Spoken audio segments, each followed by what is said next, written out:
কালীগঞ্জে পরিত্যক্ত টোঙঘর থেকে ৩২৪ বোতল ফেন্সিডিল উদ্ধার। মোহাম্মদ জসিম হোসেন, জেলা প্রতিনিধি।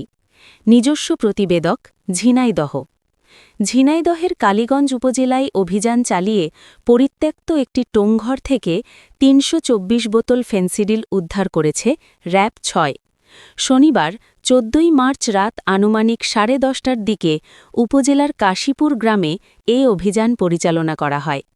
জানা যায়, গোপন সংবাদের ভিত্তিতে র‍্যাব ৬ ঝিনাইদহের একটি অভিযানিক দল কালীগঞ্জ পৌরসভার কাশীপুর গ্রামে কালীগঞ্জ কোটচাঁদপুর সড়কের ব্রিজের মুখ এলাকায় অভিযান চালায়। এ সময় জনৈক আলীর পুকুরপাড় সংলগ্ন একটি পরিত্যক্ত টোঙঘরে তল্লাশি চালিয়ে পরিত্যক্ত অবস্থায় ৩২৪ বোতল ফেন্সিডিল উদ্ধার করা হয়। উদ্ধারকৃত মাদকদ্রব্যের আনুমানিক বাজার মূল্য প্রায় ৬,৪৮,০০০ টাকা বলে জানা গেছে। তবে ঘটনাস্থলে কাউকে আটক করা সম্ভব হয়নি। পরে উদ্ধারকৃত মাদকদ্রব্য পরবর্তী আইনগত ব্যবস্থা গ্রহণের জন্য কালীগঞ্জ থানায় হস্তান্তর করা হয়েছে।